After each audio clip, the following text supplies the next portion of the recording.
Welcome to Easy English Podcast. Learn English with ease.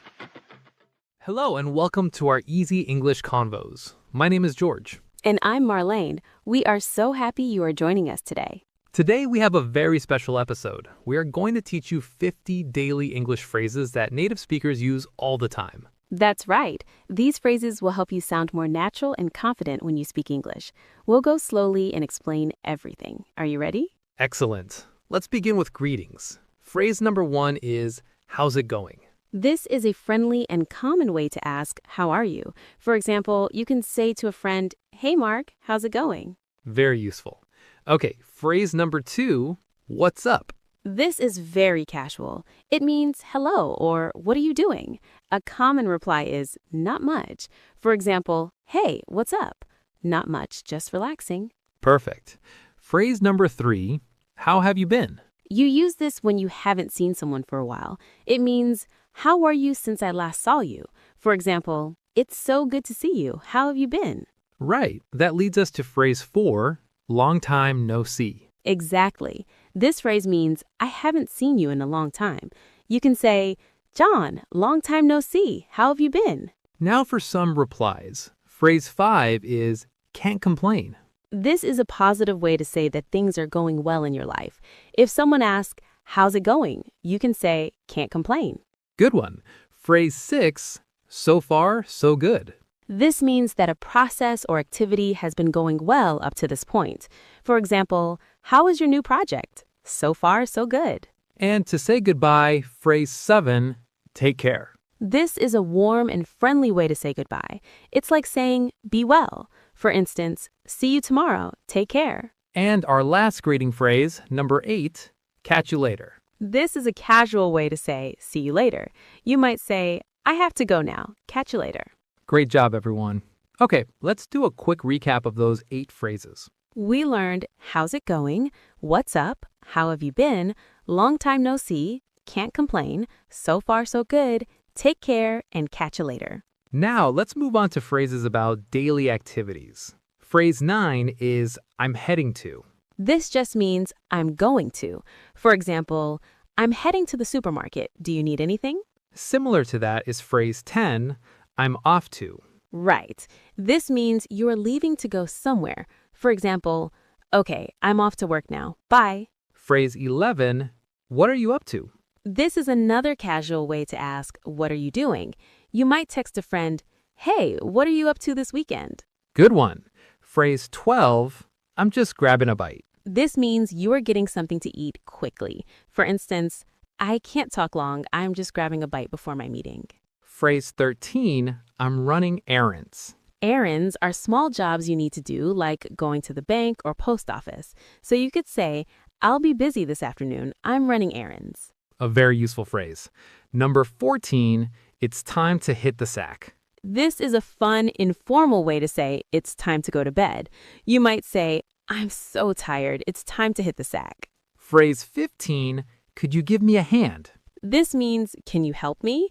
It's a very common and polite way to ask for help. For example, this box is heavy. Could you give me a hand? And finally for this section, phrase 16, I'm swamped. If you are swamped, it means you are extremely busy. For instance, I can't go out tonight. I'm swamped with work. Excellent. Time for our second recap. Okay, the last phrases were, I'm heading to, I'm off to, what are you up to? I'm just grabbing a bite. I'm running errands. It's time to hit the sack.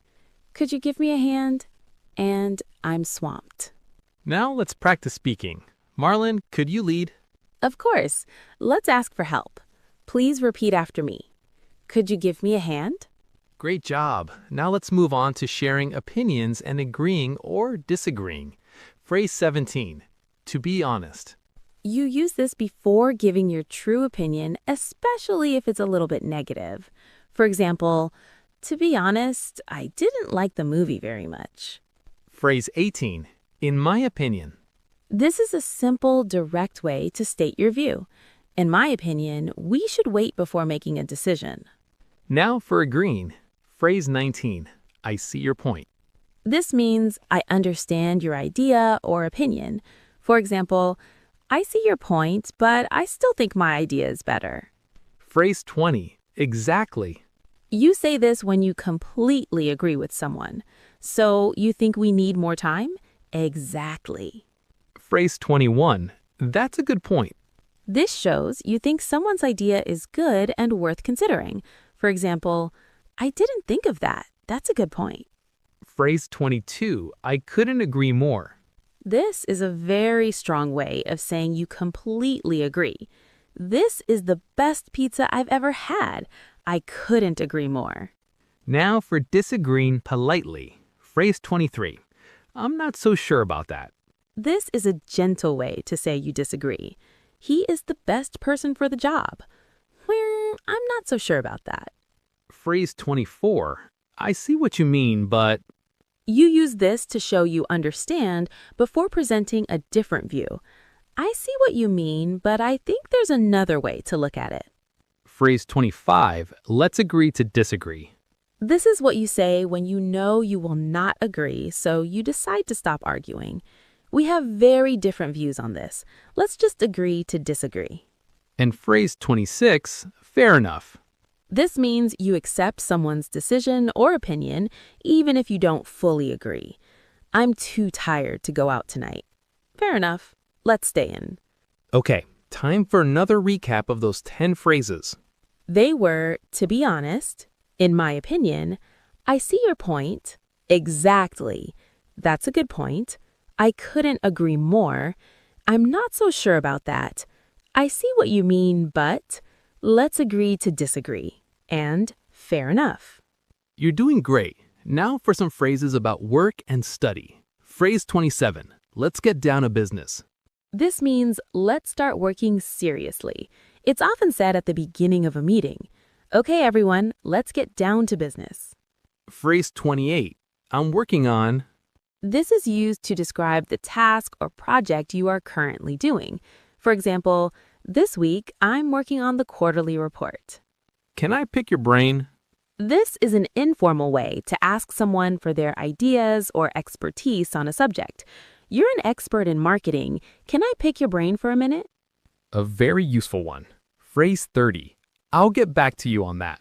This means you don't know the answer right now, but you will find it and tell the person later. I don't have the sales numbers with me, but I'll get back to you on that. Phrase 31. Let's touch base next week. To touch base means to talk to someone briefly to update them or get an update. I have to go now, but let's touch base next week. Keep me in the loop. This means keep me informed or keep me updated on a project or situation. I want to know what happens with this client. Please keep me in the loop. I'm behind on my work. This means you have not done as much work as you should have by now. I can't take a break. I'm behind on my work. And phrase 34, let's call it a day. This means let's stop working for today. For example, we've done a lot. Let's call it a day. All right, recap time for our work and study phrases. Those were, let's get down to business. I'm working on, can I pick your brain? I'll get back to you on that. Let's touch base. Keep me in the loop. I'm behind on my work. And let's call it a day. Next up, making plans and polite requests. Phrase 35. Are you free on Saturday? This is a simple and direct way to ask if someone is available. For example, are you free on Saturday? I was thinking we could see a movie. Phrase 36. How about we... This is used to make a suggestion. How about we get pizza for dinner tonight? A good response is phrase 37. Sounds good to me. This is a casual way to say, I agree with that plan. For example, let's meet at 7. Sounds good to me. But what if you can't go? Phrase 38. I'd love to, but... This is a polite way to refuse an invitation. You say something positive first, then give your reason. I'd love to, but I already have plans. Phrase 39. Can I take a rain check? This means you can't accept an offer now, but you would like to do it at a later time. I'm too busy for coffee today. Can I take a rain check? Now for requests. Phrase 40. Could you do me a favor? This is a polite way to introduce a request for help. Could you do me a favor? I need a ride to the airport. Phrase 41, would you mind? This is a very polite way to ask someone to do something. You follow it with a verb ending in ing. Would you mind closing the window? And when someone helps you, use phrase 42, I appreciate it. This is a sincere way to say thank you. For example, thanks for your help. I really appreciate it. All right, another recap is due. The last phrases were, are you free on Saturday? How about we, sounds good to me. I'd love to, but can I take a rain check? Could you do me a favor? Would you mind? And I appreciate it. Time for our last practice session. Let's practice saying no politely. Repeat after me. I'd love to, but I can't. Excellent work. Now for our final set of phrases for reacting to news and other general situations. Phrase 43. Oh, really? You say this to show interest or mild surprise. I'm moving to Canada next month. Oh, really? For bigger surprise, use you're kidding. This means I can't believe it. It's used for very surprising news. I won the lottery. You're kidding. For good news, use phrase 45. That's awesome. Awesome means wonderful or great. I got the job. That's awesome. Congratulations. And for bad news, phrase 46, I'm sorry to hear that. This is a kind and empathetic response to bad news. My dog is sick. Oh, I'm sorry to hear that. Phrase 47, never mind. You say this when something wasn't important and you want to drop the subject. What did you say? Oh, never mind. It wasn't important. And phrase 48, it's on the tip of my tongue. This means you know a word or an answer, but you can't remember it at the moment. What's the name of that actor? It's on the tip of my tongue. And two final, very important phrases for learners. Number 49, what does it mean? A simple, direct question to ask for the definition of a word or phrase.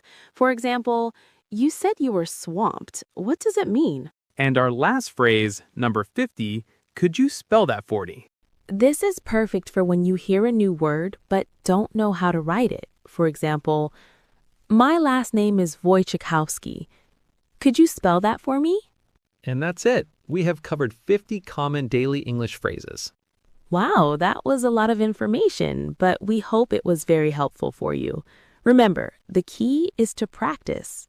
Try to use one or two new phrases every day. You'll be surprised how quickly they become a natural part of your vocabulary. Thank you so much for listening and learning with us today. If you enjoyed this episode, please like the video and subscribe to the channel to learn more English with us. Until next time, take care. Bye for now.